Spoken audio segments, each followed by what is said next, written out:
This is one of those parts of the city that I've driven through so many times, and it's an interesting place to see, just like many spots in the city.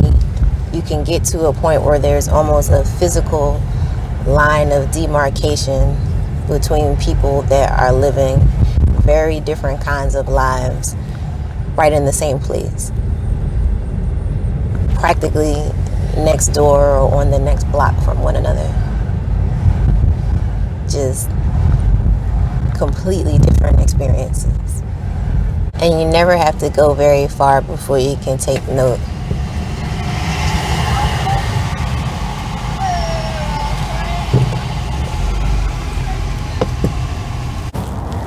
I think this is one of those places in the city where they don't really make a lot of change to it often.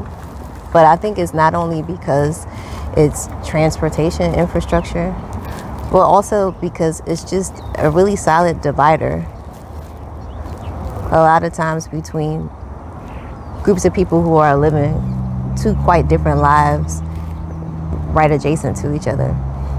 And on either side, you can kind of look over and count the differences. And if you're on the tougher side, you can also count the ways in which you may work your way to the better side.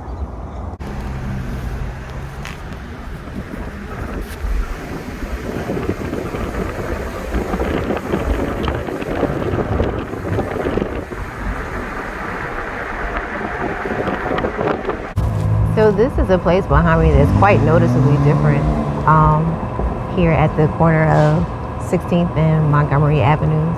It's where I got a shot of a mural that really was sort of inspirational to me when I was writing the piece. They showed a man that said, and it said, "In living memory," but now there's development. And the mural is covered over. So, campus housing, but that memory is still living for me. I know this spot.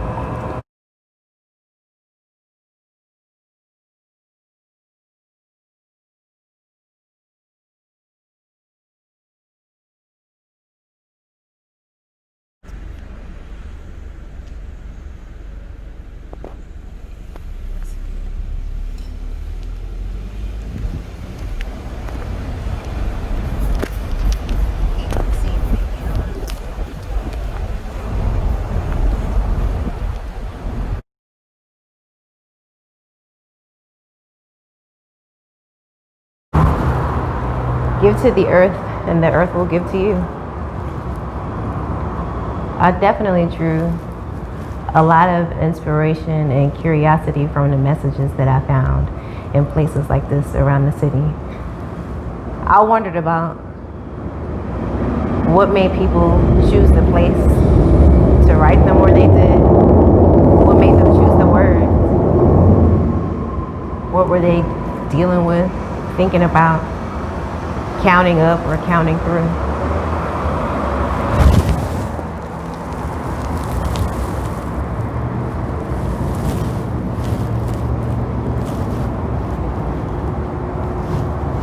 This is an area where I spent a lot of time during the time I was writing, because it's very close to where I went to school.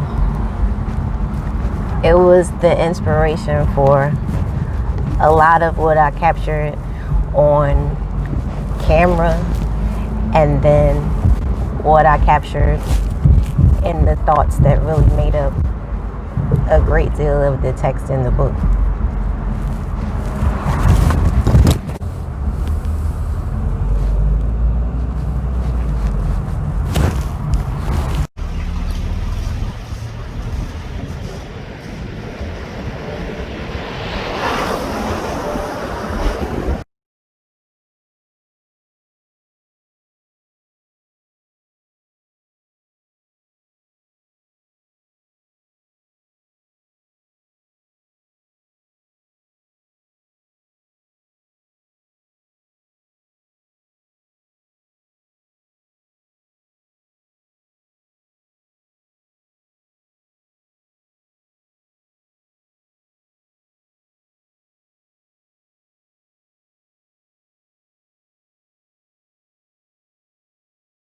I remember being so afraid to come out here and take that picture for the book because I thought that someone might get upset or offended when they saw me snapping a picture out here, especially when on the picture there was the banner that said congratulations on the headstone.